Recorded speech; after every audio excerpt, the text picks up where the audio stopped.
من الشيطان الرجيم بسم الله الرحمن الرحيم ولا تقولوا لمن يقتل في سبيل الله أموات بل أحياء ولكن لا تشعرون۔ اللہ کا قرآن کہتا ہے کہ جو اللہ کے راستے میں شہید کیے جائے ان کو مردہ نہ کہو، وہ زندہ ہے، تمہیں ان کا شعور نہیں ہے۔ اور چوتھے پارے میں فرمایا وہ زندہ ہے، اپنے رب کے پاس ان کو رزق دیا جاتا ہے۔ آج 10 محرم الحرام کا دن تھا۔ جب یہ دن آتا ہے ویسے برکت والا دن ہے، بہت ساری باتیں ہوئی ہیں اس کے اندر، لیکن ایک واقعہ ایسا زبردست پیش آیا کہ بجائے مسلمان خوشی منانے کے غم میں ڈوب جایا کرتے ہیں، اس لیے کہ روایات کے مطابق 72 140 240 کی بھی روایت ہے کہ یہ قافلے میں اتنے لوگ تھے، مشہور 72، اس میں اہل بیت کے 21، حضرت علی رضی اللہ عنہ کے 9 بیٹے، حضرت حسن رضی اللہ عنہ کے 3 بیٹے، حضرت حسین رضی اللہ تعالیٰ عنہ کے 3 بیٹے میں سے 2 بیٹے، یہ سب شہید کر دیے گئے۔ اور اصل میں لڑنے نہیں آئے تھے، اس لیے مستورات بھی ساتھ میں تھی۔ جب مستورات نے یہ منظر دیکھا تو حضرت حسین رضی اللہ عنہ کا دل پارا پارا ہو گیا۔ خیر، جب کربلا کے میدان میں آ گئے تو کوفیوں کو جلدی تھا کہ کسی طرح حسین بیعت کر لے، اگر بیعت کا انکار کرتے ہیں تو جنگ کے لیے تیار ہو جاوے۔ نالائق عبید اللہ ابن زیاد کی یہ زیادتی تھی اور جلدی مچا رہا تھا کہ جس طرح ہو سکے حسین کا سر کاٹ کر حاضر کرو۔ اس نے شمر کو بھیجا، شمر کو بلایا کہ جاؤ عمرو ابن سعد سے کہو کہ اتنی دیر کیوں لگاتا ہے، اگر اس سے نہیں ہوتا تو اپنے ہاتھ میں کمان لے لے اور حسین کے قافلے کے اوپر حملہ کر دے۔ شمر نے کہا عبید اللہ ابن زیاد سے، آپ کو معلوم ہونا چاہیے امیر، میری بہن ام البنین کے ساتھ علی نے نکاح کیا ہے اور اس کے 4 بیٹے ہیں جو میرے بھانجے ہیں، عبید اللہ، جعفر، عثمان اور عباس رضی اللہ تعالیٰ عنہ، یہ 4 میرے بھانجے ہیں، مجھے ان کے لیے امان لکھ دی جائے۔ فوراً عبید اللہ ابن زیاد نے کاغذ قلم منگوایا اور امان لکھ کر اس کو دے دیا، یہ لے کر چلا۔ صبح نکلا جمعرات کے دن، عصر کے وقت حاضر ہوا، عمرو ابن سعد سے ملا کہ امیر کا حکم ہے کہ جلدی کیا جائے۔ تو عمرو ابن سعد شمر کو لے کر میدان میں پہنچا، حضرت حسین کو بلایا کہ دیکھو عبید اللہ ابن زیاد نے دوسرا قاصد بھیجا ہے، اب میں دیر نہیں کر سکتا۔ حضرت حسین رضی اللہ عنہ نے فرمایا اب کیا باقی رہ گیا، جنگ تو سورج ڈوب جانے کے وقت ختم ہو جایا کرتی ہے اور یہ عصر کا وقت ہو چکا ہے، سورج ڈوبنے کا وقت ہے، تو کیا جلدی مچاتے ہو، رات نکل جانے دو، کل صبح دیکھ لیں گے ہم۔ تو شمر کی بھی سمجھ میں آیا کہ ٹھیک ہے اب چند گھڑیاں باقی ہے سورج غروب ہونے کو۔ یہ وہاں چلے گئے، حضرت حسین یہاں چلے آئے۔ حضرت حسین رضی اللہ تعالیٰ نے سارے قافلے کو بلایا اور سب کو سمجھایا آپ چلے جاؤ، لیکن ایک آدمی بھی نواسہ رسول کو چھوڑنے کے لیے تیار نہیں تھا۔ ہم نہیں جا سکتے کیونکہ انہیں معلوم تھا ہم چلے جائیں گے تو کل نانا جان کے ہاتھوں جام کوثر پینے کس منہ سے جائیں گے، انہیں معلوم تھا۔ ایک بھی نہیں گیا۔ فرمایا ٹھیک ہے یہ رات ہماری آخری رات ہے، ہو سکتا ہے چلو اللہ کی راہ میں جھک جاؤ۔ پورا لشکر بس اللہ کے سامنے سر پر سجود ہوا، کوئی قرآن کریم کی تلاوت کر رہا ہے، کوئی آہوازاری کر رہا ہے۔ پوری رات پورے قافلے نے ایسے نکالی، جب صبح پو پھوٹی دونوں لشکروں نے صفیں بنا لی. شمر آیا، شمر، اس نے چاروں بھانجوں کو بلایا، عبید اللہ، جعفر، عثمان، عباس رضی اللہ تعالیٰ عنہ کو، اور کہنے لگا میں تمہارے لیے عبید اللہ ابن زیاد کے پاس امان لے کر آیا ہوں. تو چاروں بھانجوں نے جواب دیا جو حسینی قافلے میں تھے، فرمایا عبید اللہ ابن زیاد کی امان سے بہتر تو اللہ کی امان ہے، ہمیں اس کی امان نہیں چاہیے. چھوٹا سا منہ لے کر چلا گیا. حضرت حسین تشریف لائے، پورے قافلے کو آواز لگائی اور ایک زوردار تقریر کی. فرمایا مجھے معلوم ہے یہ تقریر تمہیں نفع نہیں دے گی، لیکن میں حجت قائم کرنا تم پر چاہتا ہوں. کیا تمہیں معلوم نہیں ہے میں نواسہ رسول ہوں؟ میرے باپ علی ابن ابی طالب ہے، میری ماں فاطمہ الزہرا رضی اللہ تعالیٰ عنہا ہیں، اور میں اور میرے بھائی کے بارے میں میرے نانا نے کہا کہ یہ جنت کے جوانوں کے سردار ہے. لوگوں یاد رکھو تم کس وجہ سے میرے قتل کے در پر ہو، تم کیوں مجھے مارنے کی کوشش کر رہے ہو، حالانکہ میں نے کسی کو قتل نہیں کیا ہے کہ قصاص کے بدلے میں تم قتل کرو. لوگوں سنو، میری زندگی میں ایک نماز قضا نہیں ہوئی. یہ کربلا کے میدان کا خطبہ ہے امام علی مقام کا، نواسہ رسول کا. لوگوں زندگی میں ایک نماز قضا نہیں ہوئی ہے، اور میرے نانا نے ہمارے بڑے فضائل بتائے ہیں. اگر تمہیں یقین نہ آتا ہو، آج بھی اللہ کے رسول کے صحابہ موجود ہیں، تم پوچھ سکتے ہو. پھر کہا تم نے خطوط لکھ کر نہیں بلایا، سب نے جھٹلایا، سب نے جھٹلایا. خیر واپس تشریف لے آئے. ایک آدمی کوفی میں سے نکلا مقابلے کے لیے، جیسے قریب آیا گھوڑا بدکا، گرا، وہی مر گیا، وہی مر گیا. حر ابن یزید تمیمی نے دیکھا کہ واقعہ عجیب ہے. اس طرح نکلے حر ابن یزید جیسے کوئی حملہ کرتا ہے، گھوڑے کو ایڑ لگائی، ڈھال سامنے کی اور سیدھے نواسہ رسول کے پاس. امام حسین رضی اللہ عنہ فرمایا کیوں آیا ہے، تو کیوں آیا یہاں پر؟ فرمایا حضرت یہ وہی بد نصیب ہے جو تم کو گھیر کر اس میدان میں لایا ہے. میں معافی چاہتا ہوں، میں آپ سے عاجزانہ گزارش کرتا ہوں کہ اللہ کے سامنے میرے لیے معافی مانگ لو کہ اللہ مجھے معاف فرما دے دے. اب میں آپ کی طرف سے کوفیوں کے سامنے لڑوں گا، اب میں آپ کا سپاہی ہوں. امام حسین رضی اللہ تعالیٰ عنہ نے اللہ کا شکر ادا کیا اور بڑے خوش ہوئے. خیر دو آدمی آئے کوفی میں سے، امام حسین رضی اللہ تعالیٰ عنہ کے ایک آدمی نے دونوں کو وہیں ڈھیر کر دیا.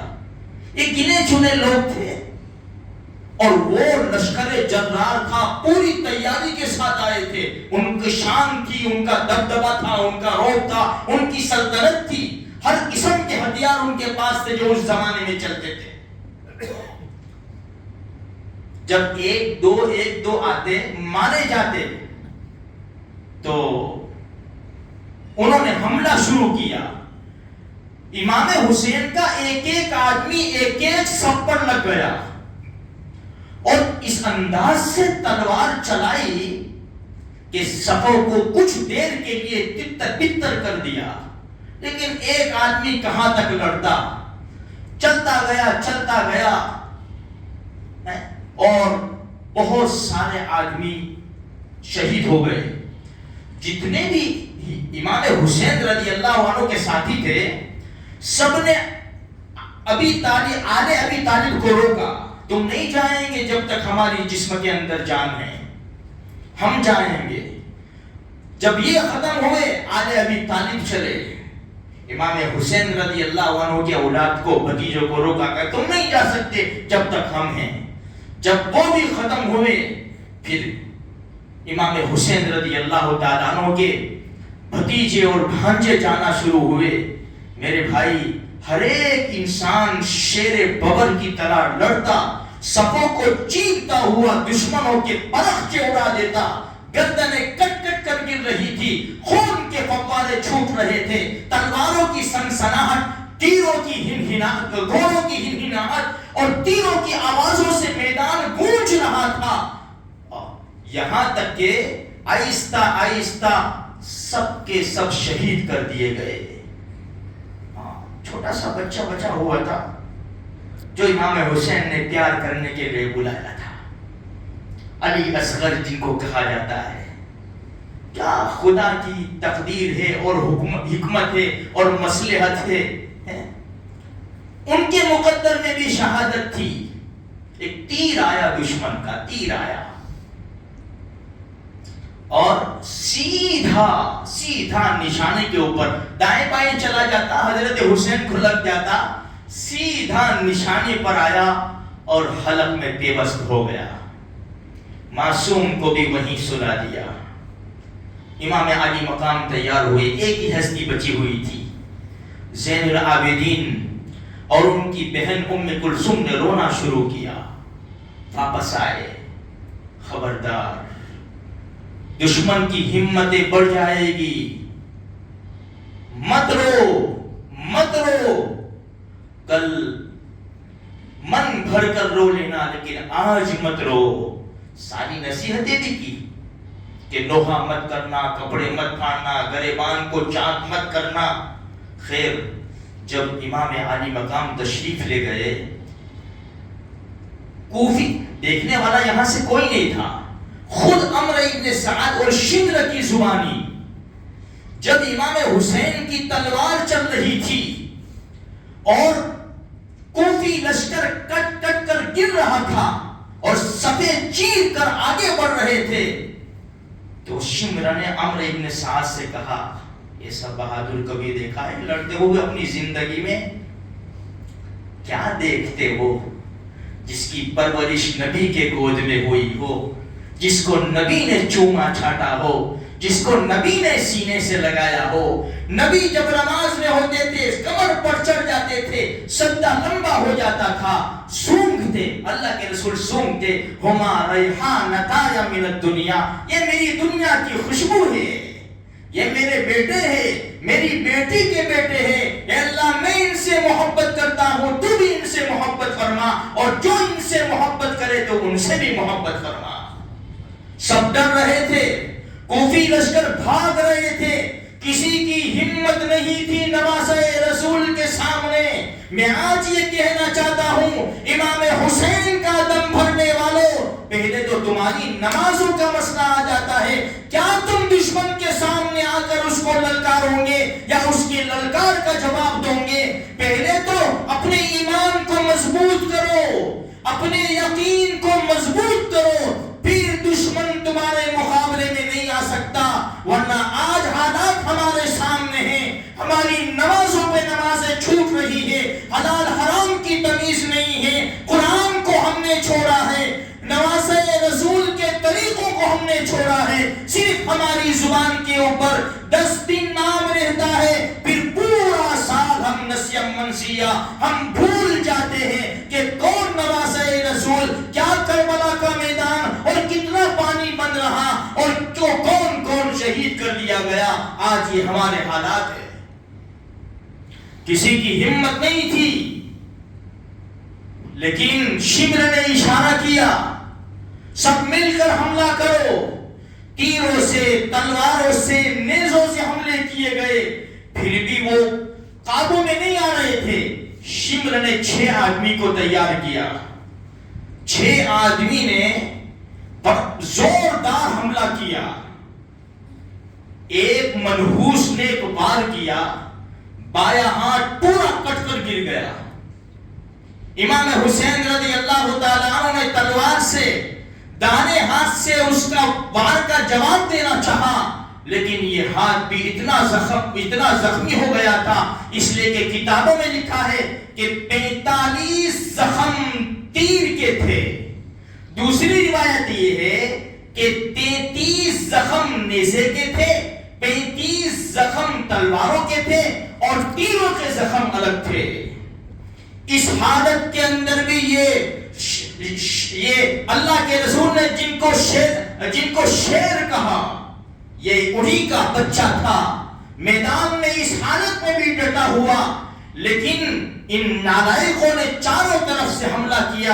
امام حسین رضی اللہ تعالیٰ عنہ گرے، شمر نے اشارہ کیا سنان کو، اس نے زور سے نیزہ مارا، پیٹھ پہ لگا اور پیٹ سے پار ہو گیا، پیچھے سے اس نے حملہ کیا۔ جب گرے ہیں کسی کی ہمت نہیں ہو رہی تھی آنے کی، تو شمر نے یا شمر کے اشارے سے کسی آدمی نے وہ سر مبارک جس کو ہمارے نبی چوما کرتے تھے، جس کو ہمارے نبی بوسے دیا کرتے تھے، جس کو ہمارے نبی سونگھا کرتے تھے، تن سے مبارک تن سے اس نے جدا کر دیا منحوس نے۔ اسی کے اوپر بس نہیں کیا، شمر نے کہا عبید اللہ ابن زیاد کا حکم ہے کہ حسین کی لاش کے اوپر گھوڑے دوڑائے جائے۔ ان نالائقوں نے امام حسین رضی اللہ تعالیٰ عنہ کی لاش پر 12 گھوڑے سوار تیار کیے اور ان کی لاش کے اوپر، ان کے جسم مبارک کے اوپر دوڑائے کہ پورا جسم چھلنی کر دیا۔ اگر یہ منظر ہمارے سامنے ہو، کون ناچے گا، کون کودے گا، کون ڈیجے بجائے گا، کون شربت تیار کرے گا، کون اچھے اچھے کپڑے پہنے گا؟ وہ مستورات کا کیا حال ہوگا؟ شہر بانو ان کی بیوی، 2 بیویاں تھی، ایک کا نام تذکرہ میں نہیں ہے، دوسری کا نام شہر بانو رضی اللہ تعالی عنہ جو یزدجر کی شہزادی تھی، ان کے ساتھ نکاح ہوا تھا، وہ بھی ساتھ میں تھی، ان کی بہن بھی ساتھ میں تھی، چند مستورات ساتھ میں تھی۔ ان کے دل کے اوپر کیا گزرتی ہوگی؟ آج میری ماں بہن بیٹیاں یہ ہماری آنکھوں پر پردے پڑ گئے ہیں۔ علامہ اقبال کو کسی نے کہا کہ کیا ہوا؟ فرمایا کہ یہ چند بیویاں بے پردہ نظر آئی، تو کہا ان کے شوہروں کے دماغ پر، عقل پر پردہ گرا ہوا ہے، اس لیے ان کو سمجھ میں نہیں آتا۔ آج میرے بھائی ان کا کیا حال تھا؟ قافلے کو لوٹا گیا، قافلے اندر گھس گئے لوگ، سامان لوٹا۔ حضرت زید العابدین کے اوپر شمر کی نظر پڑی، جو ایک ہی بچے ہوئے تھے، بہت بیمار تھے، جن کا نام علی اور اوسط ہے۔ زید العابدین اور سجاد رضی اللہ تعالیٰ عنہ ان کو کہتے ہیں۔ شمر کی نظر پڑی، فرمایا اس کی گردن بھی اتار لو۔ عمرو ابن سعد نے کہا کہ ٹھہر جا، بیمار ہے، بہت زیادہ بیمار ہے، اس کو کیوں مارتا ہے تو؟ ایک شخصیت بچی تھی، سارے قافلے کو سوار کیا گیا، اور پھر کیا کیا میرے بھائی؟ کیا کیا؟ سب کے سر تن سے جدا کیے، امام حسین کا سر بھی جدا کیا اور چھوٹے علی اصغر کا سر بھی جدا کیا۔ یہ جو مستورات ہیں، عورتیں ہیں، کسی کی بیٹی ہے کہ کسی کا بیٹا ہے، کسی کا بھائی ہے، کسی کا شوہر ہے، سارے سر نیزے پر اٹھائے اور پیچھے مستورات کو پیچھے رکھا تاکہ وہ سروں کو دیکھتے رہے۔ یہ حالات اور یہ خطرناک حالات میرے بھائیوں گزرے ہیں کربلا کے میدان میں۔ یہ خوشی کا مقام نہیں ہے، یہ رونے کا مقام ہے، یہ رونے کا مقام ہے۔ آج ہم دعا کریں میرے بھائیوں، آج انہوں نے دشمن کے ہاتھ کے اوپر ہاتھ نہ دیا اور امت کو پیغام دے دیا کہ دنیا کی لالچ میں مت آنا، ظالم کے ہاتھ کے اوپر ہاتھ مت دینا۔ اگر مان لو تھوڑی دیر کے لیے نعوذ باللہ، اگر امام حسین یزید کی بیعت کو قبول کر لیتے تو ہمارا کیا ہوتا؟